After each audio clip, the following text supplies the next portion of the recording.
This is DNN. Hello there! This is JJ Cool J reporting to you from the beautiful studios of Dog Network News, and this is your News Bite. And today's News Bite is poetry. That's right, poetry. It's time to get some edification.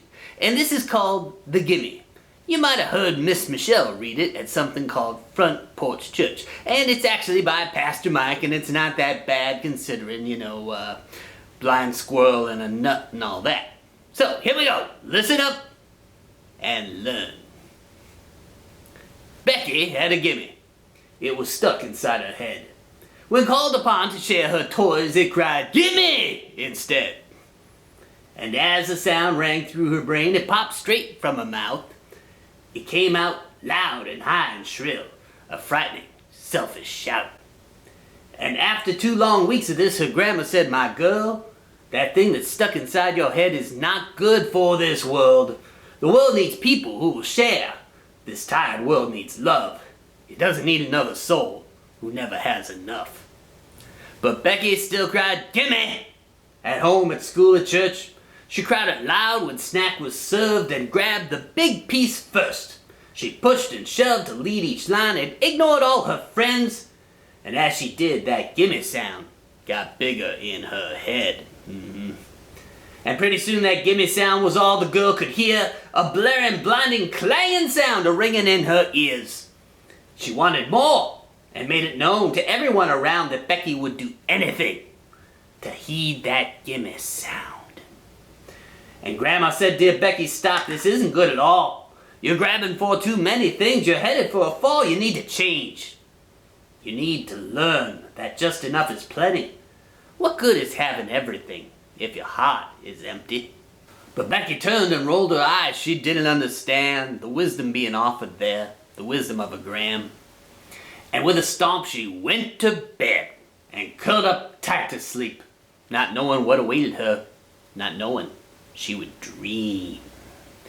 And in this dream, the little girl had somehow learned to fly, and all the treasures of the world were somehow flying by.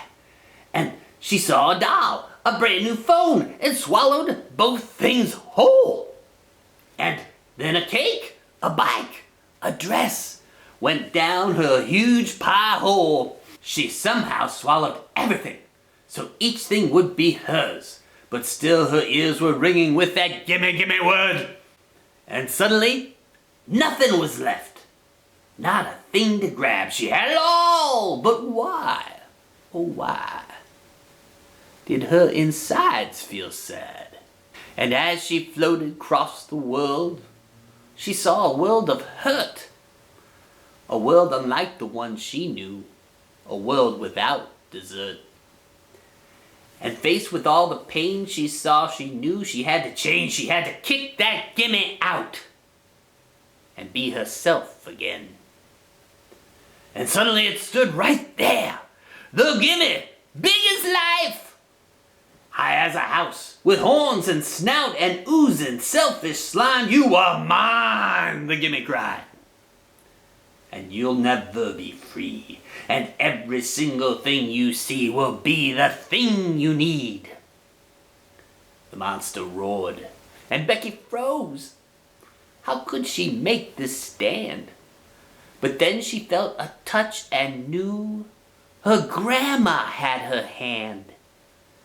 And with her grandma's words she cried, "Just enough is plenty. What good is having everything if your heart is empty?" And with the golden morning sun, the gimme ceased to be. And through the strength of Grandma's words, Becky's heart was free. She bounded down to breakfast and into Grandma's lap, and then she cried, apologized. And that, my friends, was that. Now Becky doesn't push or shove. Instead, she really cares. Now Becky's heart is always full. 'cause she has learned to share. And one day she said, "Grandma, how did you get so wise?" And Grandma said, "I live to love. That's God's first rule in life." You have a good day. Bye-bye!